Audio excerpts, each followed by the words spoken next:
आप सभी को हमारी ओर से प्रणाम। मैं पंडित कृष्ण शास्त्री आप सभी का स्वागत करता हूँ।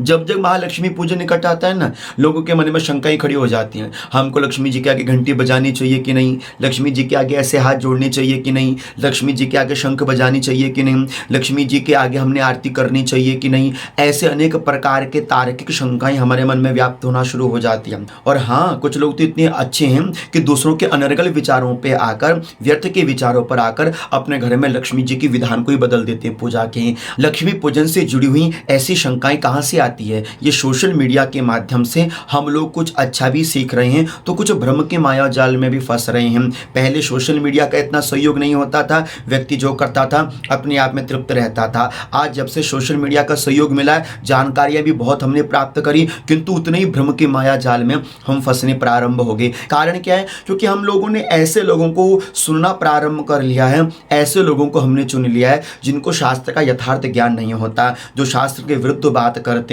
जिन्होंने शास्त्रों को कभी अध्ययन नहीं किया। जब वो लोग भी यूट्यूब में बैठकर, सोशल मीडिया में बैठकर ज्ञान देते हैं ना शास्त्र के विपरीत, आपके मन में शंका होना अनिवार्य है। आपके मन में संशय के बादल उमड़ेंगे क्योंकि आपने शास्त्र के विरुद्ध बातों को सुन लिया है। इसलिए मैं आपसे प्रार्थना करना चाहूंगा कि आप केवल शास्त्र प्रमाणों पर विश्वास कीजिएगा। विश्वास मेरे पर भी नहीं, शास्त्र प्रमाणों के ऊपर कीजिए। हमारे शास्त्र क्या कहते हैं आपने वह सुनना चाहिए, वह समझना चाहिए। किसी अच्छे साधक का, किसी अच्छे गुरु का, किसी अच्छे ज्ञान का हमको सहयोग लेना चाहिए। किसी ने कहा आपने सुन ली, किसी ने सुनाई और आपने मान ली, यह अज्ञानता है। मनानात इति मनुष्य, आप मनुष्य है, भगवान ने बुद्धि आपको भी दी है। आप भी विचार कीजिए क्या सही है क्या गलत है। अच्छा, जो लोग आपसे कहते हैं उनसे ये जरूर कहा करो कि ये लिखा कहाँ पर है भाई साहब, आप हमको बताइए, हम पुस्तक लेकर आएंगे ना, हम उसमें देख के पढ़ लेंगे, फिर आपकी बातों को राइट मानेंगे। हाँ, शास्त्र विरुद्ध जो आपको बताए अथवा जहां पर आपका मन का संशय खड़ा हो जाए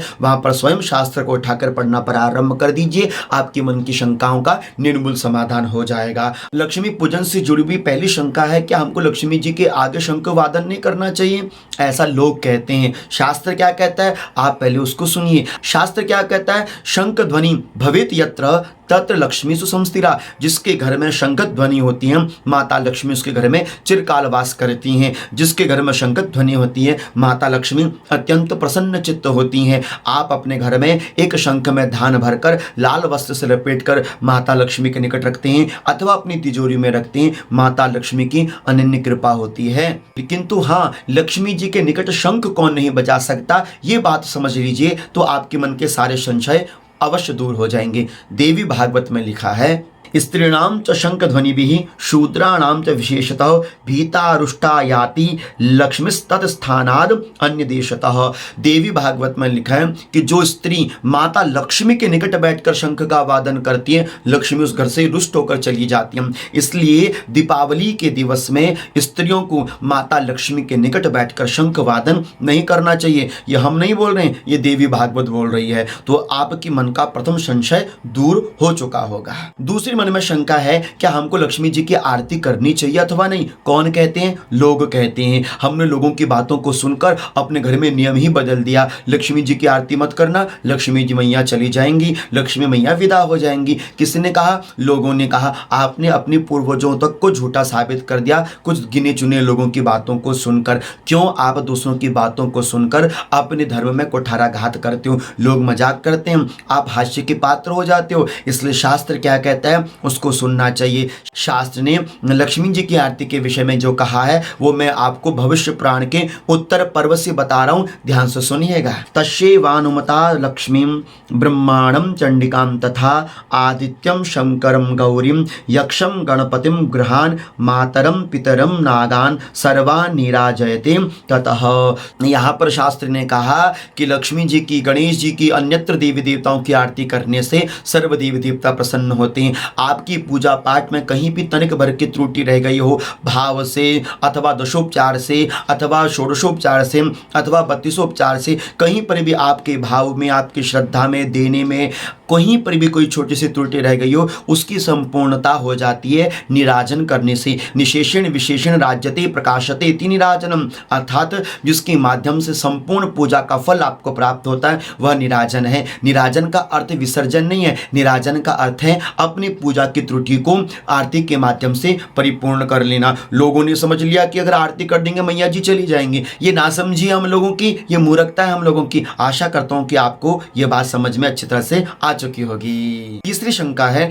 कि लक्ष्मी जी के आगे ऐसे हाथ नहीं जोड़ने चाहिए। कौन कहते हैं? लोग कहते हैं। अच्छा, आपको क्या लगता है कि क्या ऐसे हाथ जोड़ने से लक्ष्मी जी चली जाती हैं? हाथ जोड़ने का भावार्थ है ये 5 अंगुलियां 10 इंद्रियों से आप माता लक्ष्मी को समर्पित चित्त भाव हो जाते हैं। हाँ, जब आप लक्ष्मी जी को पुष्प अर्पण करें ना तो इस तरह से पुष्प अर्पण करने चाहिए। कई कहते हैं कि ऐसे हाथ करने चाहिए। ऐसे हाथों का कहीं पर भी उल्लेख हमारे यहाँ नहीं है। ऐसे हाथ की कोई भी मुद्रा क्रिया नहीं बनाकर भगवान को प्रणाम करना हमारे शास्त्र में वर्णित नहीं है। मैंने तो नहीं पढ़ा, समझदार लोगों ने पढ़ा होगा, आपने पढ़ा होगा तो आप हमें जरूर बता दीजिएगा। हाँ, इस तरह से हाथ जोड़ने का विधान है। और इस प्रकार से हाथ जोड़ने का अर्थ ये नहीं है कि लक्ष्मी जी आप जाओ, नहीं। इस प्रकार से हाथ जोड़ने का भावार्थ है समर्पण कर देना 10 इंद्रियों से माता लक्ष्मी के निकट बैठकर। आप यदि लक्ष्मी अष्टकम पढ़ें तो वहां पर आपने पढ़ा होगा, वहां पर स्पष्ट लिखा है कि नमस्तेस्तु महामाये श्रीपीठे सुरपूजते शंख चक्र गदा